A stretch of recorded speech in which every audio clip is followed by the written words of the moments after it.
So you just got the Sony a6400 and you want to set it up. In this video, I'm going to show you how to set up the best shortcuts and menu settings so that you can have maximum potential in creating content. Let's get it.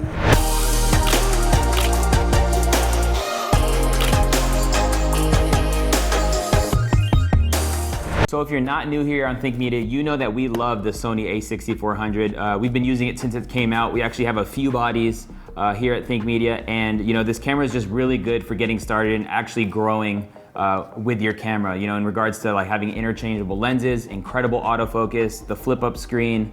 There's so much feature packed stuff in this camera, but we also get a lot of comments in our Instagrams, whether it be Sean Cannell's Instagram or my Instagram, where people ask, they actually get this camera and they just don't know where to get started. It's a completely new menu system. If it's their first Sony, there's just so many buttons, they don't know how to work it. And in this video, I just wanna give a quick and easy way to really set this up so you can have the maximum potential when just getting started. And so let's jump into it right now. Before we pull the camera out the box, you just wanna make sure you got your lens on deck, and we're gonna put that on the camera, and then make sure you get an SD card into the camera prior to setting up your menus, and now you'll be ready to go. So when you pull the camera right out the box, it's gonna prompt you to put in the time and date settings. Just make sure you actually take the time and do those things and make it accurate, because you wanna be able to backtrack your work when you go down the line 1, 2, 3 years. It's very frustrating when I pick up somebody else's camera and let's say take pictures and their date settings are off, and when I import those into like Lightroom, or if I use video footage,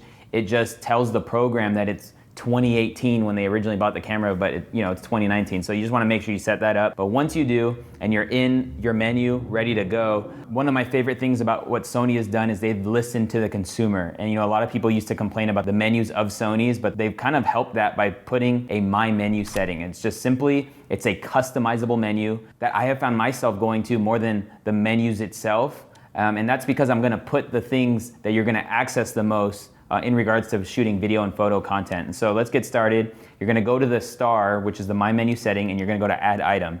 The first thing you wanna add is you wanna add the file format. So we're gonna add the first item by clicking Add Item. We're gonna go to Menu 15, and we're gonna go down to File Format. We're gonna add that to this location, added, boom. So now you can jump from 4K or 1080p, 60 frames. That's how I really jump to and from frame rates. Then you're gonna add record setting, which is right underneath it. So I'm just gonna add record setting. Now that's added.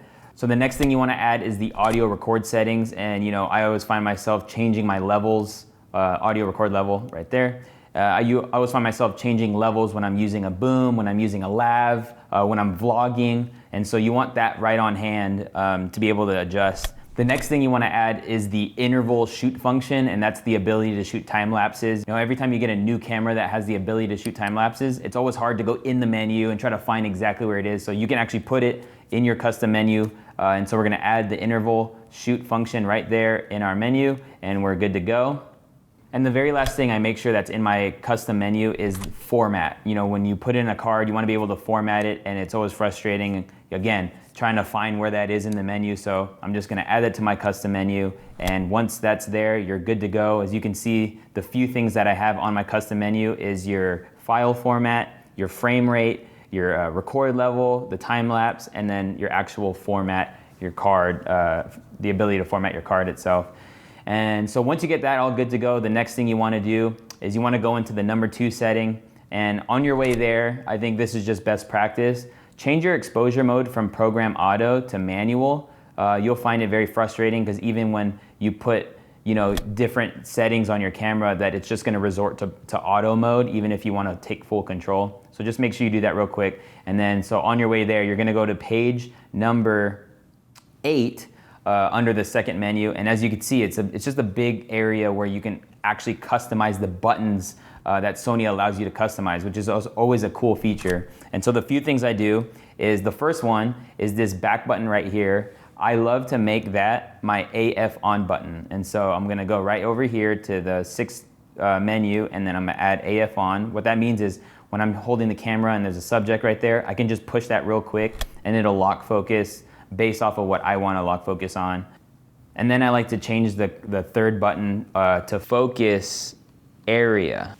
you have focus mode, and then now you have focus area.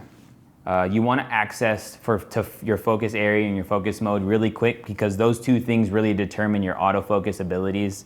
And so I like making that all set up. And then the next thing you want to set up is the functions menu. So the functions menu is what you see when you hit FN just using your camera. There's a lot of things that are actually redundant that comes with the camera. For example, here's ISO right here, and you have the ability to already press ISO on your buttons, and so that doesn't need to be there. The same thing too is like focus area. Your custom button up here is the focus area, and then we've customized this C2 button to be focus mode, and as you can see, they're both right here in your FN, which is great. I think if you want to leave it there, perfectly fine, but I found just a few things I like putting is on the second part, I actually like to put our picture profile or just picture profiles in general, because when I go from photo to video, I like to add that picture profile and turn it on.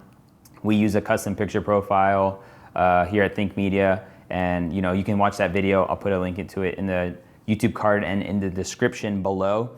The next thing we do is instead of ISO, you can actually put audio record level. Maybe that's a little repetitive from the last thing we set up, but it's just nice to have on hand, the ability to just see that and change that. And then we're going to change right here focus comp into face priority. Such a good feature again on Sony cameras. The face priority or the face autofocus is key. And again, reason being I like focus area and focus mode to be easily accessible because you want your focus mode to be continuous and you want your focus area to be wide in order to actually access the full face and eye autofocus. The last thing I would say, I think you're good to go when it comes to everything else. You can leave your creative style, your white balance, but the next thing and the last thing I really want to encourage you to do is to go into your 9th page on your second menu and really change this to touch tracking. So the coolest thing about this 6400, it's its autofocus abilities. When Sony flew me out to come and test the camera, they said like really in order to access the full, real-time autofocus is what Sony calls it, is you want to enable touch tracking. You're getting the full potential of autofocus that the camera has for you. And so that's how you set up kind of your camera. I think just a good foundation. The biggest thing about Sony systems is that it's fully customizable, right? And so as you use this, always ask yourself, what can make this faster? Like what would actually be more helpful for me to use? Because these are things I've kind of come up with shooting video and photo for a long period of time, especially using Sony's for a really long time.